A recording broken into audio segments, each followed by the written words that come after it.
Ay, magandang gabi mga friend. Marami na naman tayong pagkikwentuhan ngayon.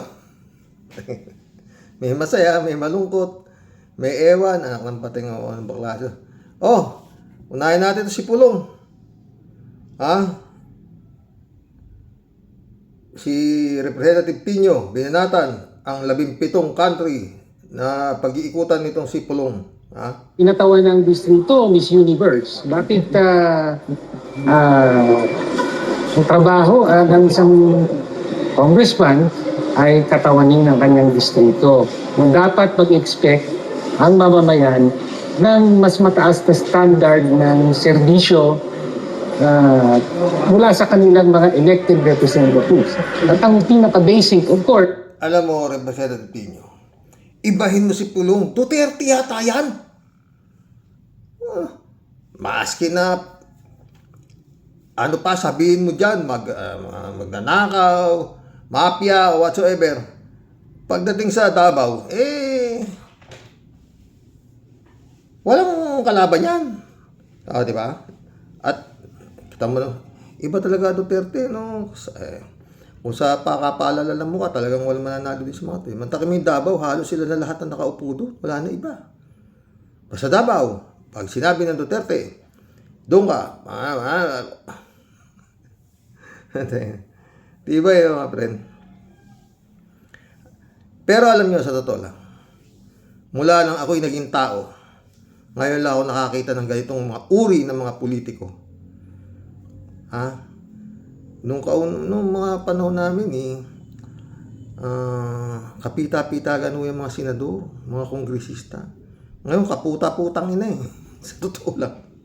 Grabe, no? Tsaka maganda ho. Iba talaga. Tsaka may hiya ho noong mga panahon na may hiya pa ang mga politiko. Hindi, nanakaw siguro, pero hindi para halos simutin yung kaban ng bayan. Tuloy, Representative Tino. ay pumasok sa Kongreso para madala mo ang interest ng iyong constituents, whether sa committee hearings or sa plenary. So yun yung unang punto. Pangalawang punto, kaduda-duda rin ang timing ng request dahil ito yung panahon na inaanyayahan siya ng ICI na sumagot ng ilang katanungan hinggil sa mga public infrastructure project sa first district ng Davao. So, hanggang ngayon ay hindi pa niya sinasagot ito sa alinmang Bakit niya sasagutin yan, Representative Tino? Less talk, less mistake. Di ba? Ganyan. Kaya wala siyang pakialam. Maski na ba sabihin niyo sa Davao nananaksak na nga siya. Kitang-kita sa talagang walang niya siya. Babaero, lahat nasa kanila na. Landslide pa rin sila, di ba? Ano gagawin natin sa Davao? Dapat yan Davao talaga niyan. Binubura na Duterte dyan, pero wala kang magagawa. Pero dapat, pwede na yata yan. Kagaya ng ginawa kay Tebes, di ba? Ni-raid yung mga bahay niya, pinasok under search warrant, yung mga armas nakuha. Di ba pwedeng gawin yan dyan ngayon? Oo. Tuloy. At pangatlong punto, nabasa ko yung sulat. Sabi niya, attend naman daw siya ng mga sessions, whether sa committee or plenary, virtually. Well, kung binasa niya talaga yung rules, kailangan itakda ng House leadership ang virtual sessions. Ibig sabihin, may formal na proseso po. At only in certain circumstances, kapag may emergency circumstances lamang, nagkakaroon ng virtual sessions ng plenary or even ng committee hearings. Hindi po ibig sabihin manonood ka sa YouTube at member ka ng House, naka-attend ka na ng session. Hindi po ganun yun. Binawi na yung rule. Ikaw, si Polo, iba siya iba si Pulong. Diba? Sa totoo lang mga friend wala pa rin yung mga kasong sinampan ni Trillanes dito Pero nauna pa yatang makukulong to Itong si Atong Ang. Oo. Kasi ano na isasampan sa korte. Oh, pero itong si Paulo Duterte, si Pulong, wala. Parang, ewan ha. Oo, kumpleto naman sa testigo si Senator Trillanes dito. Oo. Pero si Sara Duterte yata sasampahan na ngayon bago magpasko raw yata ng plunder o whatsoever sa pagnanakaw. Tuloy. Pwedeng virtual, sir, di ba? After lifting quarantine yung East. Meron pa ring rule which allows for virtual sessions pero under emergency circumstances. So, yun. Kung may calls po sa Speaker's Office na wag po bigyan ng approval, yun pong travel clearance request, do you support these calls? Well, sangayon tayo. Nanawagan tayo sa speaker na huwag naman pahintulutan yan. Kasi, Yun naman pala Speaker Boji D.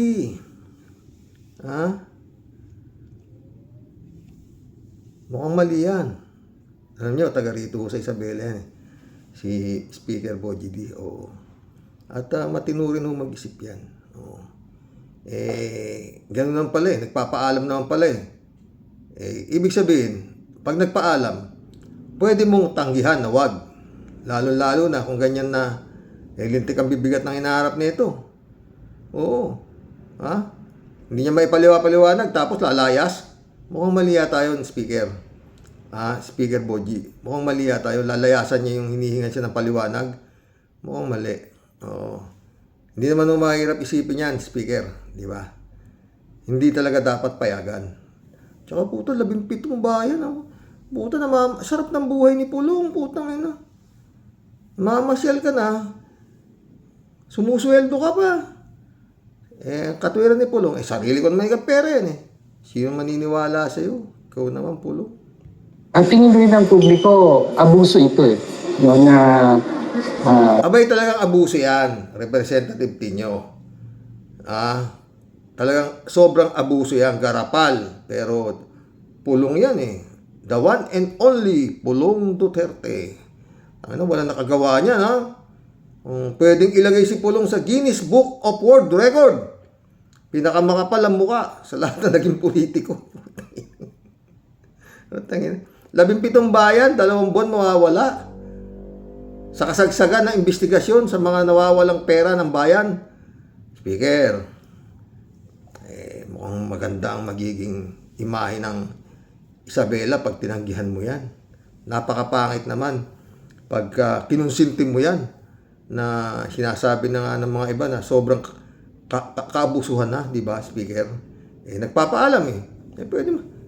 Hindi pwede Harapin mo muna yung mo O di ba? Mamaya pa, Speaker, tumakbo pa yan. pinapasweldohan ang mga elected representatives bilang public servants. Tapos, hindi maganda kung pahihintulutan na may personal na lakad. Ganun ang paalam di ba? Personal na lakad sa panahong may session. Di ba? May panahon dyan, bakasyon, pero merong hanggang Pebrero, meron ng session dyan. So, hindi po magandang senyales sa publiko na pahihintulutan ang ganitong paglalakbay, personal travels ng mga elected officials. Sir, what if he insists that it is his right to travel? Well, meron siyang obligasyon bilang elected. Pwede naman niya, pwede niya insist yung right to travel niya. Pero nagpapaalam siya Di may right naman si Speaker para tanggihan siya. Pwede namang i-insist ni Speaker Boji D na tanggihan siya. Dahil mukhang hindi nga maganda sa mata ng publiko. Pag pinayagan yan, masisira yung speaker namin dito sa Isabela. Lalabas na konsentidor sa maling ginagawa. Di ba, Speaker Boji D? Tuloy. Representative. Ang pinaka-basic na obligation, in fact, ay umattend ng mga session dahil nandito ang trabaho ng kinatawan. Di ba? Umattend ng session, tapos magtrabaho din sa distrito. Hindi niyo magagawa ang parehong yun kung wala siya sa bansa. Di ba?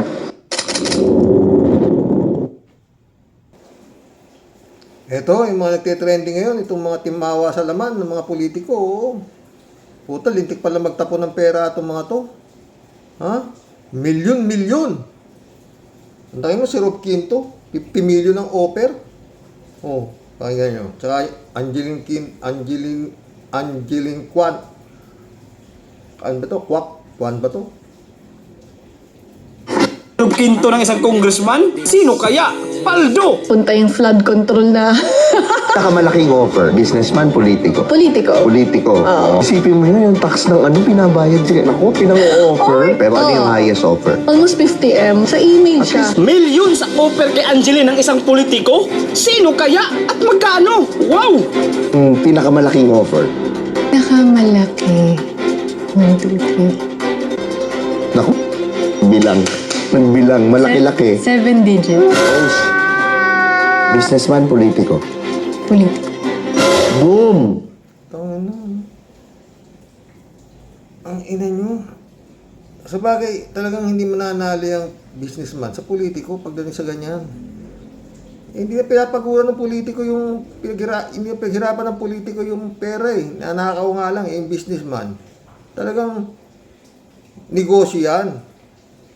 Tsaka hindi ganyan kagalante ang mga businessman, di ba? Oo. Meron pa isa, oh. O, ito pa, si Tulpo. Oh. Pang nani-name drop si Senator Raffy Tulfo na nagbayad ng 300,000 pesos bilang tip sa isang Viva Max Star. Kasunod nito ay naging usap-usapan ang post ni Viva Max Star na si Rhea Montemayor na outfit for Senator Raffy Tulfo Christmas Party. Thank you for having me po. Ngunit pinalitan nito ng outfit for Christmas Party at Soler North matapos mag-viral ang issue na may Senator umanong nagbayad ng 300,000 pesos sa isang Viva Max artist. Si Senator Raffy din ang nililintang mga netizen na nag-alok ng tip sa Viva Max artist na si Chelsea Ilore ng 300,000 tip matapos sabihin ni Chelsea sa isang panayam na may R ang unang name ng senador at F ang last name ng nag-alok sa kanya. Samantalang ipinagtanggol naman ng kapatid Hindi naman F. F ang second to the last. Babalita ka, kulang. O, ito eh. Pinagtangkol daw ni Montulfo. Raffy Tulfo na si Mon Tulfo ito at sinabing walang nakikitang problema kung totoo mang ng babae ang kapatid. Mas nakakagulat umano kung ang balita ay kapwa lalaki ang hinahanap ng kapatid. Anong Oh. Hindi, katwiran din naman si Montulfo. At saka alam niyo mga pre. Yan ang mga bagay na mga ganyan, mga babaero, mga nambababae, mga senador. Si Digong nga, presidente eh. Oh. Wala nang epekto ngayon sa sa mga butante yan. Ang binoboto ho ng butanteng mga tanga ngayon, eh yung mga ganyan, mga sinisiguro na hindi matinong politiko, yan ang mga naboboto eh. O diba? Kaya wala pag-asa itong, pag hanggang hindi ho nagbabago ang takbo ng mga butante. Wala. Ano ba naman yung nagbabayad si Raffy Tulfo ng 200 to 300,000 sa isang babae? Walang kwenta yan. Si Digong nga, yung kabit niya, dinala pa rin sa Malacanang eh. Si Anilit eh. Oo. Di ba? Doon na tinira sa Malacanang yung betka niya eh. Oo. Wala na Pilipinas. Ang binoboto ng tao, yung mga ulul. Oo, diba? Wala eh. Tama tayo Sara Duterte, hanggang ngayon.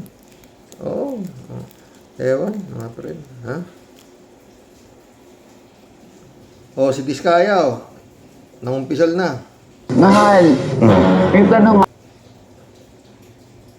Tutuusin, hindi lang naman kaming mga kontraktor ang nakikinabang dito. Marami din sa inyo, mga politiko, ang nagpapataba ng bulsa sa pangungurakot. Ang totoo, may hati-hati yan mula sa pinakamataas hanggang sa mga nasa gilid lang ng sistema.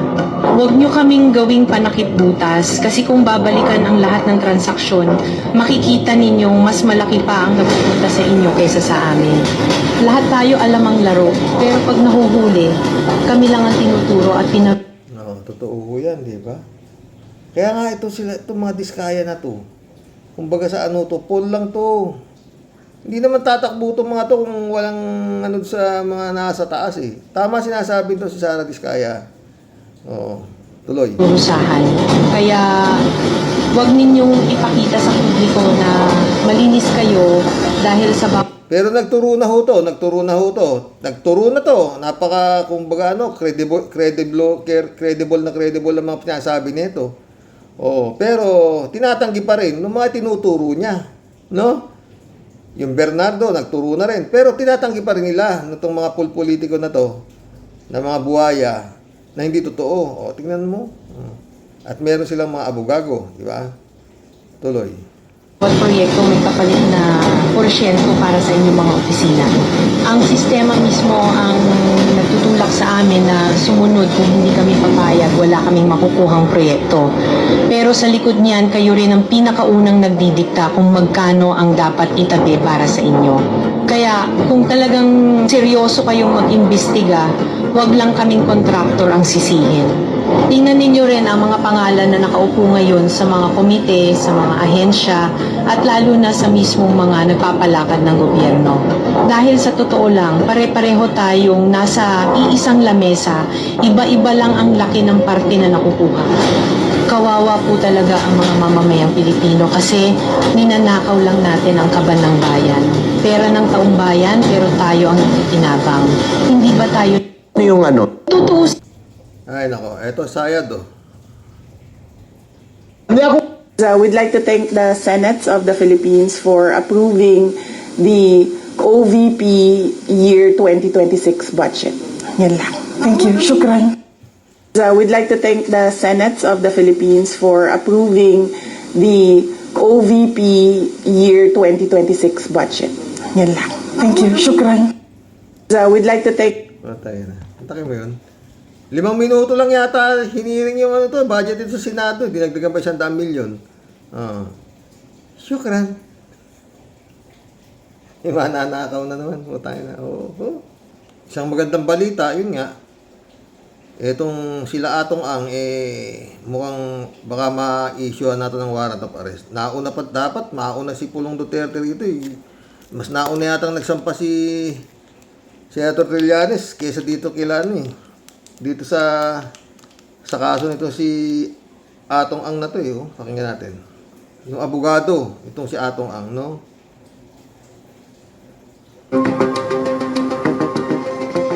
Kaugnay sa rekomendasyon ng DOJ na sampahan ng kaso ang negosyanteng si Charlie Atong Ang, kausapin natin ang kanyang legal counsel na si Attorney Gabriel Villarreal. Magandang umaga at welcome po sa Balitang Hali. Magandang umaga, Rafi. Magandang umaga po sa mga nanonood. Opo, kumusta po si Ginoong Atong Ang matapos yung rekomendasyon ng DOJ na sampahan ng kasong 10 counts of kidnapping with homicide at 16 counts ng kidnapping with serious illegal detention? Kalmado naman siya. May probable cause ko yan. Sinampahan na eh. Ng DOJ eh. Ibig sabihin, aarestuhin na yan. Pero maraming legal. Itong si matandang abogado, mga depensa, ano? Pakinggan natin.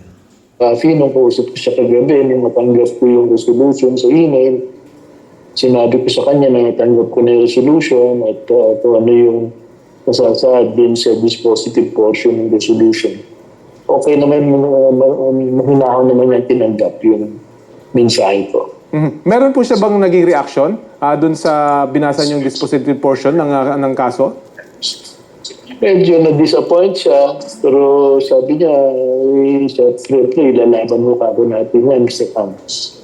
Kami po ay naghahanda ngayon ng motion for reconsideration nung resolution ng panel. Sa ngayon po ba nasa Pilipinas pa ang inyong kliyente? Nandito po sa bansa natin si Mr. Nabanggit niyo po na depektibo at hindi patas yung rekomendasyon ng DOJ. Paano niyo po ito nasabi? Puta, yun ang mabigat dyan. Depektibo at hindi patas ang naging ano ng DOJ. No, boss? Hanggang natin kung anong sasabihin ito si attorney. Kung bakit depektibo at hindi patas. Ha? Kasi po yung mga hindi ho kinonsidera ata nung panel yung mga ebidensya na yung mga dinala sa kanila ng CIDG at yung mga ebidensya na binulog namin sa kanila nung preliminary investigation. Doon ho sa mga ebidensya namin, halimbawa, may 10 affidavit po na yung mga testigo namin na naka-file sa CIDG. Ibig mo sabihin, para mo sinasabi na tanga yung Department of Justice, hindi kinonsindera yung iyong counter affidavit. Baka binasa yan. Kaya lang, mas lamang talaga na talagang si Atong ang may pakananan lahat ng yan. Tuloy mo. Ngunit yun ho 10 affidavit na yun na hindi na naidulog sa DOJ at dito mismo sa resolution, hindi man lang nabanggit yung 10 affidavit na po ninyo. Ito ba yung magiging bahagi na ng inyong depensa, magiging ebidensya pagdating sa korte at meron pa po ba kayong dagdag na ebidensya pabor sa inyong kliyente? Yun na po ang aming yung sinasabi ko 10 affidavit na yun. Saka marami hong mga video na...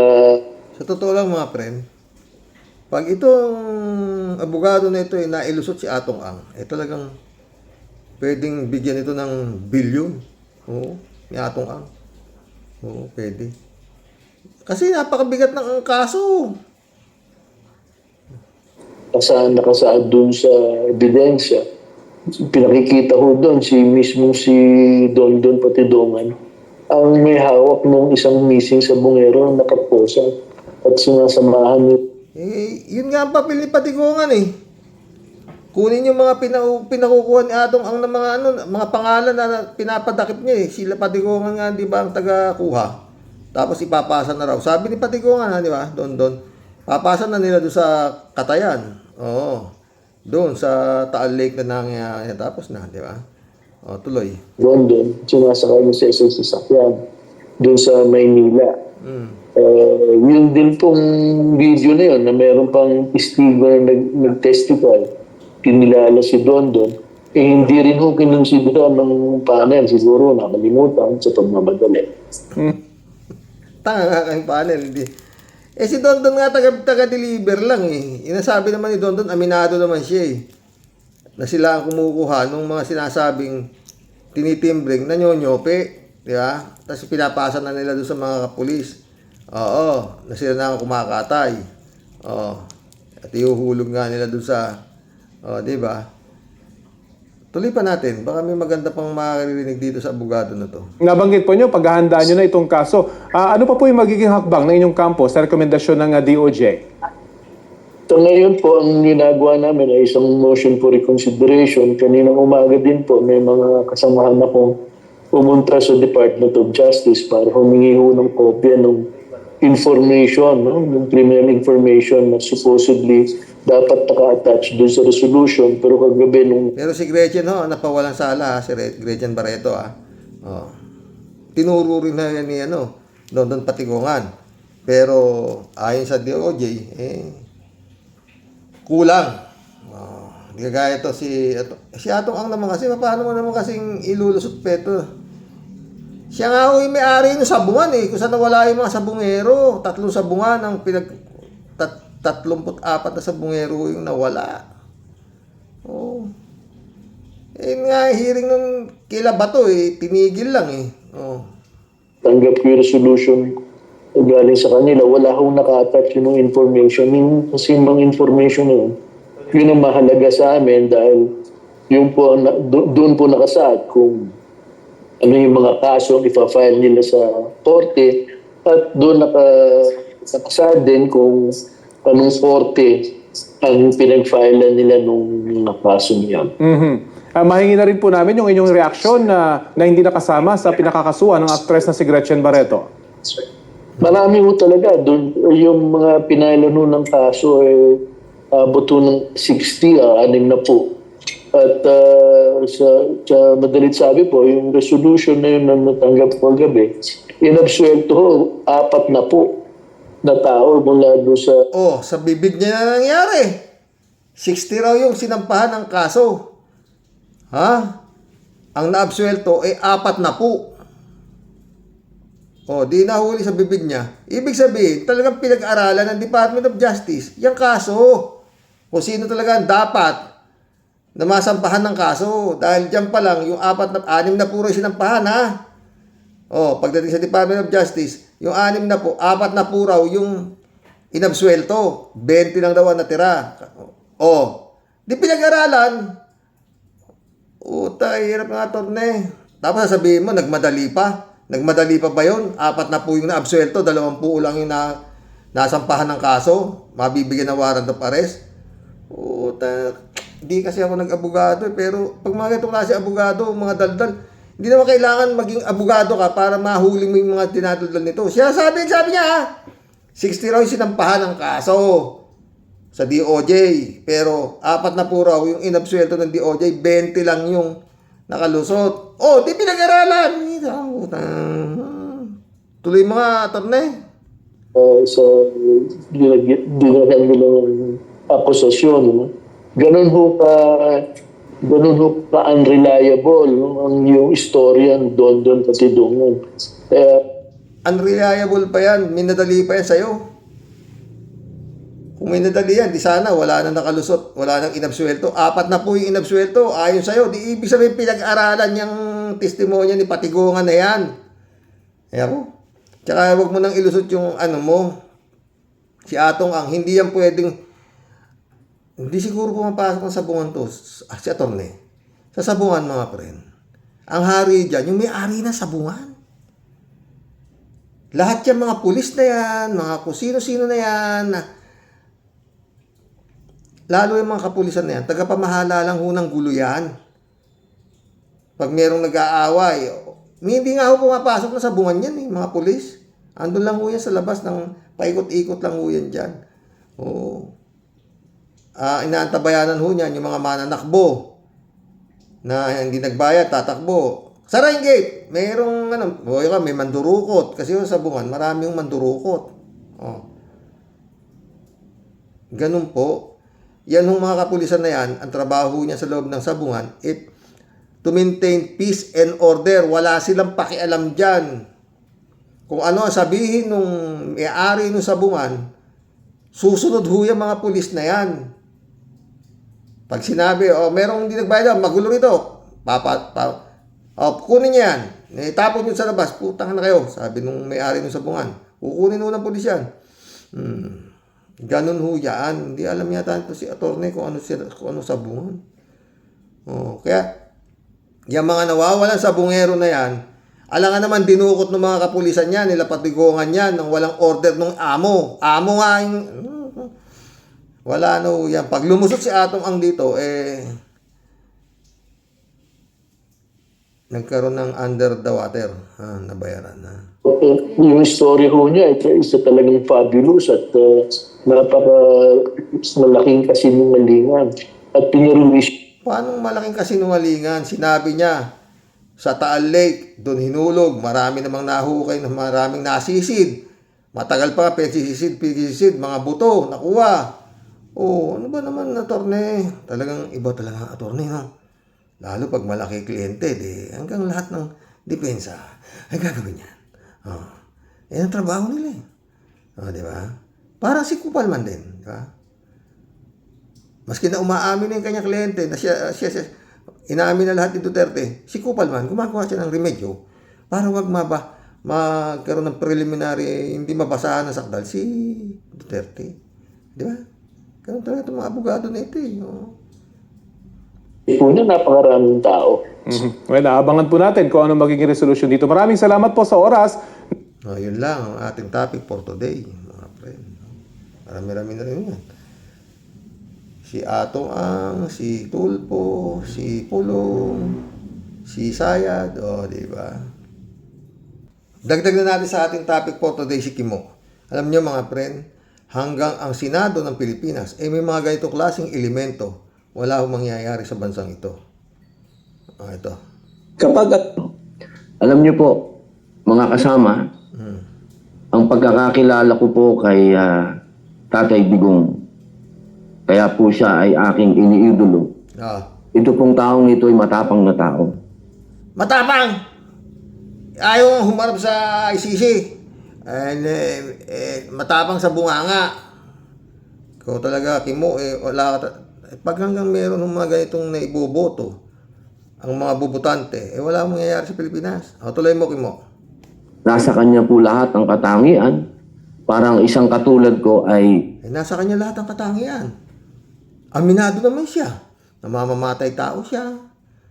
Magnanakaw siya. Babaero siya. Walang iya siya. At sa impyerno niya gusto mapunta. Talagang ang galing mo umidolo. Putang ina.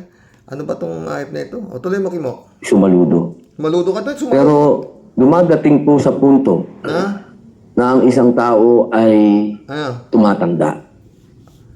Alam niyo po kung Tangina, nandiyan ka sa Senado, ay nasasabihin mo, bugok. Meron bang taong hindi tumatanda? Tanga talaga to. Kapait ang ulo mo rito. Lahat ng tao tumatanda, gunggong.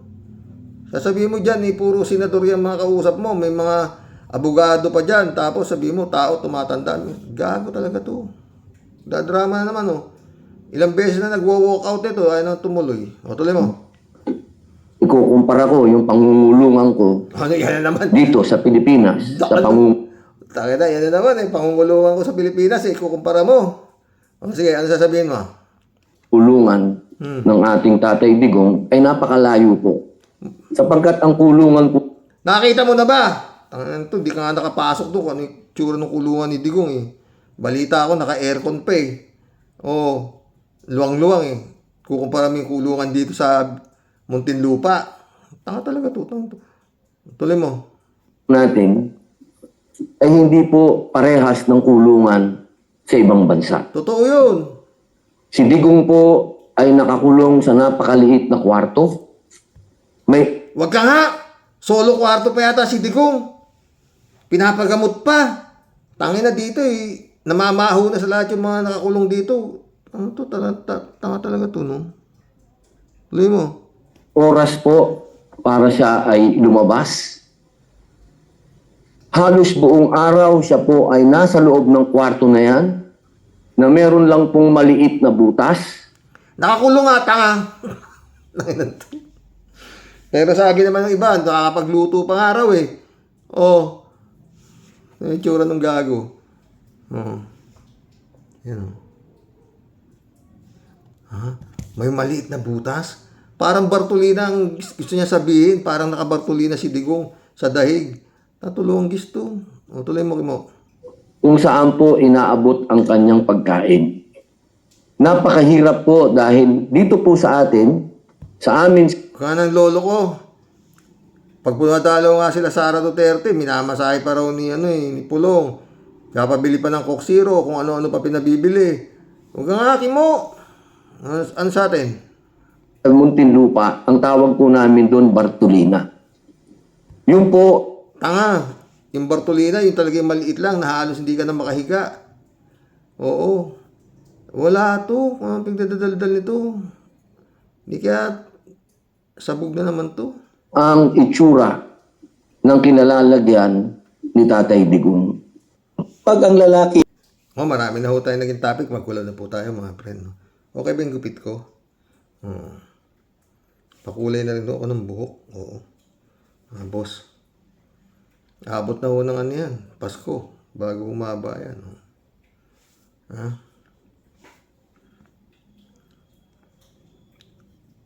Ay, Pulong. Nag-iiba ka. Ikaw na. Ikaw na ang pinakamakapal ng mukha nakikita kong politiko. Blessed morning, Karoks, and to all warriors watching from Edmonton, Alberta, Canada. God bless po. Stay safe and healthy. Sayang na abogado itong si Guanzon. Didishit pala. Sana madisbar. Labo yan. Sara Duterte nga, minumura. Hindi na didisbar. Sumagot si 3JC Hopo. Ano ba kasi nangyari sa taong yan? Sinasayang nila ang kanilang mga karir dahil lamang sa isang Duterte na nagpahirap ng gusto sa Pilipinas. Bakit nila nilalagay sa alanganin ng kanilang mga karir tulad ni Harry Roque? Ayan, natanggalan na ng passport at problemang malaki yun sa kanya nang dahil lang sa Duterte. Ayan, bayad na yan. Librado sumagot to. Agree 200% Miss 3JC Hope. Oh. Nandito nga si 3JC Hope. Oh. Makapasyal-pasyal. Kalat ni Baya, shout out. Michelle, Edwin, Mike, shout out my friend. Good evening Kasani. God bless your family. God bless Kalatni.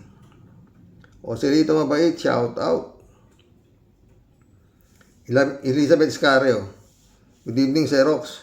Dapat lang siguro madisbar ang kagaya ni Guanzon na ito. At kung pwede nga lang makulong na siya. Sobrang yabang. Akala niya above the law siya. Kakadismaya. Minamaliit niya ang simpleng mamayan. Abogado pa naman ang babaeng ito. Hay. At ubod ng bastos. Hay. Parang ala Duterte din ang ugali. Wala tayong magagawa. Yun na yun eh. Yun ang ano ngayon eh, yun ang binoboto ng tao, yung mga walang magsisenador pa raw yan. O, diba? 3JC ako. Si Rox, ano ang ating chika today? Si Guanzon na naman, ang kapal ng face niya. Ang kapal ng face, siya pa ang nag-file ng reklamong unjust vexation at kung ano-ano pa. Hindi ko mo abogado siya, ay dating commissioner at dating mayor, alam niya ang tama at ang inasal niya. Actually, inunahan lang niya yung aggrieved party para kunwari siya ang inapi. O, yun. Ganyan eh. At saka si Guanzon, tingin ko mukhang manduduro din eh, parang digong lang. David Alin Mendoza, shout out ha. Tumpak po kayo, ka-warriors. Inunahan na ng buwang yung nakasuhan niya para nga magmukha siyang inapi. Typical strategy ng mga Dutae. Kaya daw naghahanda na ng impeachment complaint for the next year ay dahil sa sinasara din potpot ang number 1 sa survey na gawa-gawa naman nila. Totoo. Pero mukhang seryoso. Paulit-ulit ako. Pag talagang ito ay diniinan ng batas, ng legal na batas, itong mga to, ubos to. Oo. Pero yun nga ang problema eh. Natitimbrehan eh. Na may warrant of arrest na eh. 3J show palit. Oy, Sir Rox. Ito na naman. Huwag mo pong ikumpara si Guanzon kay Sara dahil si Sara eh special. At siya ang reyna ng mga maton sa gobyerno. Si Guanzon eh Manilang yan kumpara kay Sara. Sinabi mo pa. Niniwala ako sa iyo dyan. 3J show palit. Aba, Sir Rox. Hindi naman si Sara na-acquit sa kaso niyang impeachment complaint laban sa kanya. Kaya tuloy pa rin ang impeachment. Ang Supreme Court nga ang nagsabi na ituloy ang kaso sa February 2026. Diba? Kinakabahan lang yan dahil she is not yet off the hook. Okay. Pero mukhang inuutusan naman ng Supreme Court na wag nang ituloy yung kaso. Paano gano'n? Ay nako, ewan. 3J show po dito muna ako kay Robin Hood. Yan nga ang sinasabi natin. Natatakbo ka bilang senador. At pag nanalo, ano nang gagawin mo sa Senado kung wala ka lang alam? Di man lang marunong mag-motion. Di rin marunong mag-move ng motion. Ni hindi alam ang international law of the sea. Nagigipagtalo sa isang matikang Commodore Tariela. Tapos, akala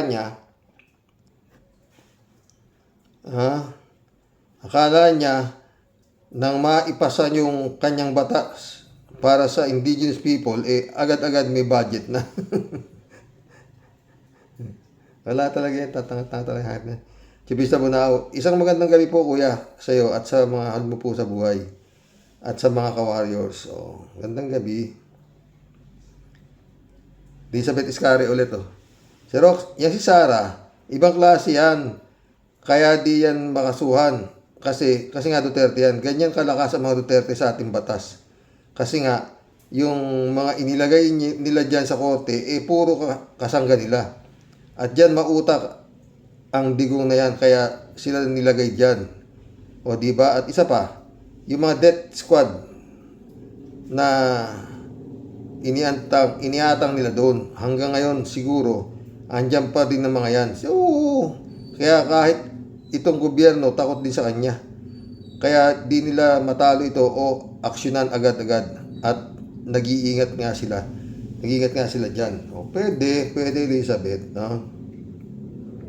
Kaya nga to si PBBM, dapat ito, wag labas ng labas to eh. Oo, go for broke na itong mga to. His Excellency, kala mo. Oo, sa nangyari sa kanilang tatay, oo. Go for broke na yung mga hype na yan. Virginia Chongko, shoutout. Good evening, Sir Rox. Watching from Santa Rosa, Laguna. Santa Rosa City, Laguna. Oh, thank you. Eddie Luna, shoutout. Hello, Karox. Magandang gabi o araw sa iyo, Judge Karox. Yang kagaya ng ugali ni Buangson, isang mali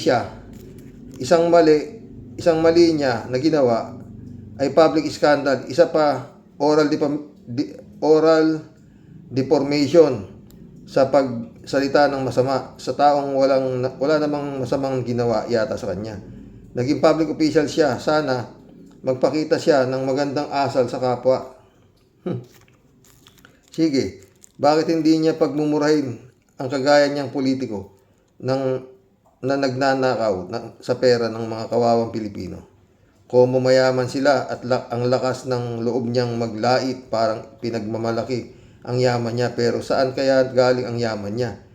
Kung isa ka sa magnanakaw sa gobyerno, karmahin ka sana. Yun ang dasal ng mga inaapi mo, Buangson. God bless po, Karox. Eddie Luna, Australia. Eddie Luna ulit oh. Ito naman si Sara, may sayad ang utak. Nagpupumilit na maging presidente. Sa totoo lang, kahit pa budgetan siya ng China, hindi siya mananalo sa 2028. Huwag kang masasiguro. At kung mananalo man siya, sigurado, magkakagulo ang Pilipinas. Yon ang malamang. Dahil ang mga Pilipinong matitino ay hindi papayag na magkameron ng presidente na demonyo. Totoo yan. Mabuhay ka, Karox. Mabuhay, Eddie Luna.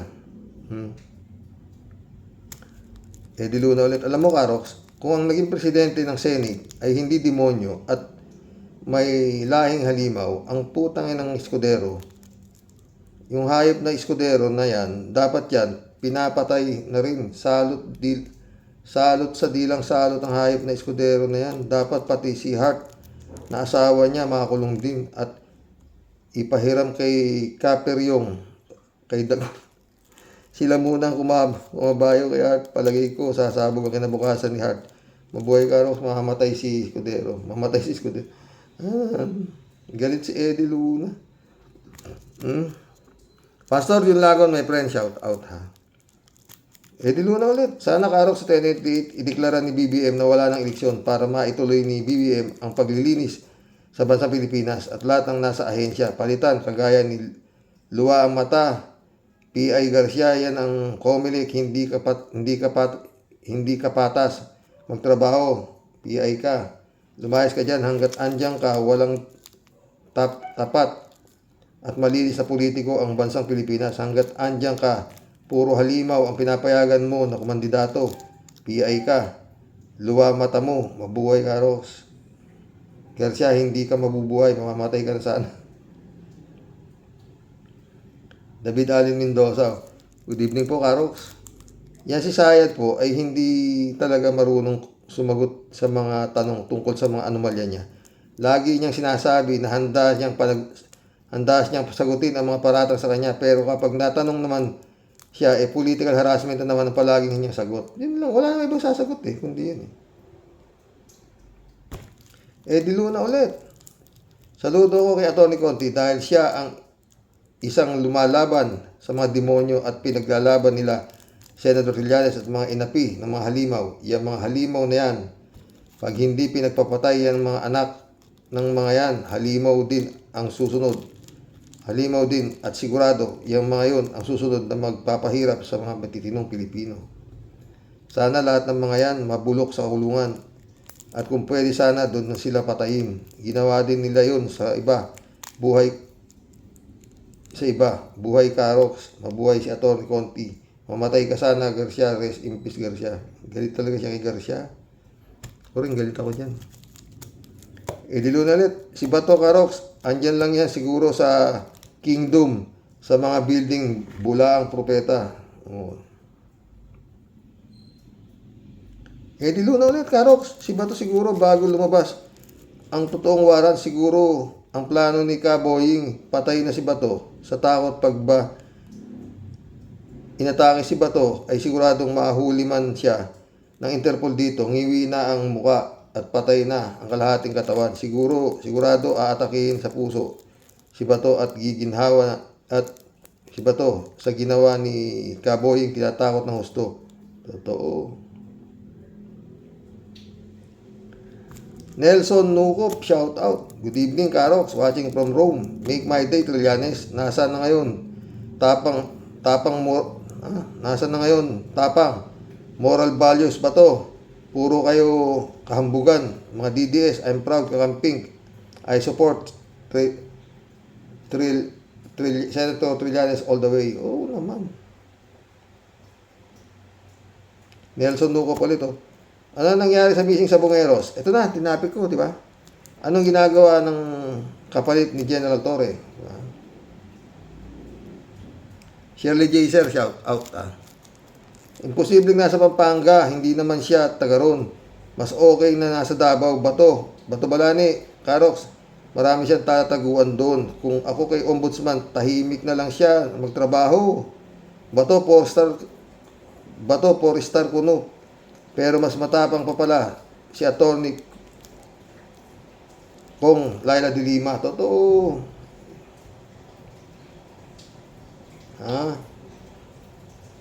Shirley J. Sir ulit, Karox. Nagpaalam na naman si Pulong. Mag-a-around the world naman siya. Punta sa 17 countries. Wow, daming pera, di ba? Namiss yata niya ang kanyang mga kagrupo. Sarap buhay, ano po, sana all. Yun nga. Mary Lebron, shout out. Good morning, Sir Rox. No skipping ads, sabi niya. Salamat. Friend Sherwin Sabeda, shout out. July 7, Alcantara. Christian Sen.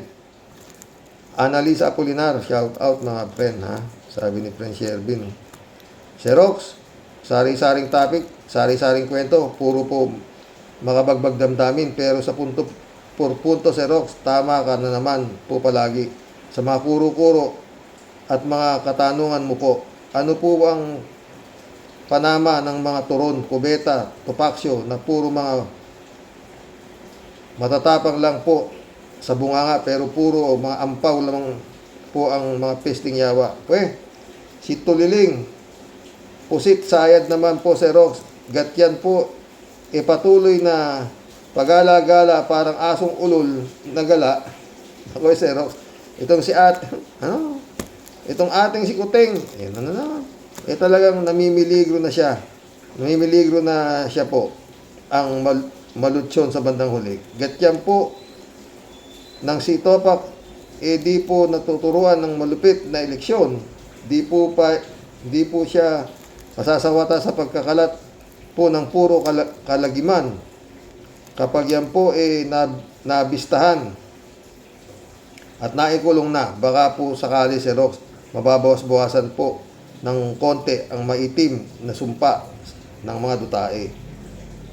Kung gusto po kung gusto po talaga natin ng tunay na pagbabago, ipakulong po dapat lahat yung mga pusakal na kriminal at puro mga magnanakaw sa sobra pong itim ng budhi nila, Sir Rox. Si Dismaya, mukhang malupit na rin pong nakapagtago. Hindi, nandiyan na, sumuko. Ano ba naman yan, Sir Rox? Talagang kabukod tangi po ang ating bansa. Sobrang natatangi sa puro kapulpulan at katangahan pagdating po sa pagpapanagot at pagpapahuli sa kriminal. Puro may lahing palos, sobrang dudulas at matitinik. Nauna po kasi palagi, Sir Rox, ang kuda at anunsyo bago takma. Bata mo.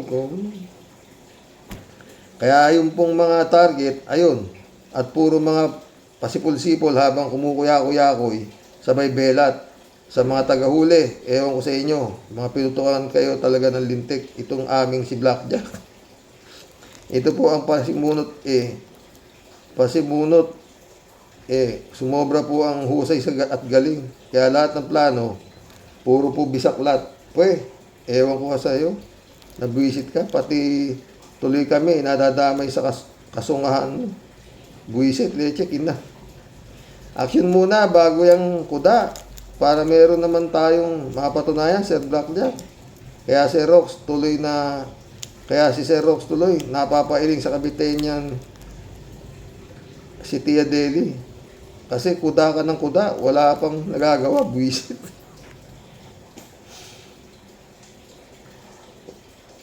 Ewan ko nga, Tia Deli. Wala namang buting ibutulot yung pagkuda niya na yun na nandyan na yung warrant of arrest. Di ba? Meron na. Di nagtago na yung gago. Rodelio Alpilor, shout out. Hello po, Sir Rox. At mga kabosing, ako nagtataka kay Gonson. Kala ko matino siya. Edukado pa naman siya. Hi, sir. Ang daming ganap sa ating gobyerno. Si Lord na ang bahala sa kanila. Basta dalangin na lang tayo. Ingat and God bless po. Totoo. Ay, sumagot si 3J Show po. Sabi niya, yun na nga abogado siya. Nag-aral sa prestigyosong paaralan. Mayaman, kilala sa lipunan. Pero dito talaga natin masasabi na ang isang tao ay edukado o hindi. Kung edukado ang tao, hindi ganyan ang asal mo in public, lalo na isa kang public figure. Dapat always firm and proper. Kaya ayaw mo o gusto mo kasi may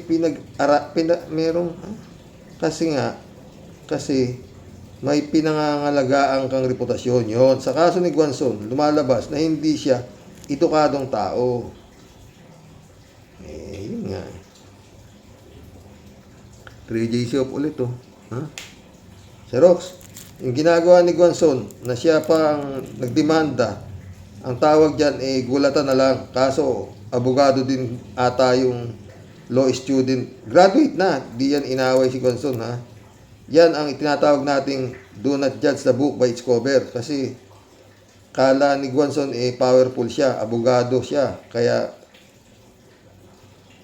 niyang iskandaluhin ang gusto niyang iskandaluhin. Ayan, nakakuha siya ng katapat. Hindi natutulog ang Diyos Diba? 3J Show ulit Alam mo, Sir Rox, di mo talaga makikita ang isang tao kung siya ay mayroong self-discipline at self-control. Biro mo, ang inaabot na kahihiyan nung inaway ni Guanzon sa mall, yayamaning mall pala yung Rockwell. Oo Hindi ka mapupunta dyan? Parati ako dyan linggo-linggo. Yung taong pinahiya ni Guanzon, nagtimpi yung lalaki ni hindi nga umimik. Kung nasabihan man ni Guanzon tungkol sa pag-ubo niya o bahing niya, may karapatan ang kahit sino na pagsabihan ang umubo kung i-repeat si Rox kung hindi nagtakip ng bibig o hindi nakamas for health purposes. Kaso minasama ni Guanzon kasi napahiya siyang napagsabihan. Pagsasabihan mo, hindi ka naman tayo hindi nga siya kasi naka-Rolex at saka hindi siya naka-Gucci bag. Kaya napahiya. Pero kung naka-Rolex siya na sasabihin niyo, okay lang, friend. Parehas naman tayo mayaman ganun. 3J Show pala Ito pa, pati si Llamas, inatake din ni Guanzon. Wala na si Rox, natuluyan ng pariwara si Guanzon. Tuluyan ng naging hari Rocky Point 2. Sayang ang pinag-aralan, tinapon lang sa basurahan. Diba? Marilo Pabianak, shout out Sabi niya. Marahil, nasanay itong si Rowena na siya ang nagmamando. But for the first, may napagsalita sa kanya na tila ba siya minamaliit. Kaya ayun, lumabas ang toasted pride niya sa self-proclaim niya na siya ay hindi basta-basta. Sa isang iglap, nawala ang poise niya bilang dating government official. Kaya dapat talaga ang pagtitimpi sa sarili ay mahalaga para di mabuti ng kahihiyan, lalo na sa public place pa. Good day po tayo sa mga warriors. Good day, Marilo Castro. Shout out, Jeff Ramos. Brother Elias Icho. Eman Escalona, anak, Pitch Rumingan. Shout out. Oh, mga, ito, mga katalino warrior sa shout out sa inyo, Ant Vlog, shout out.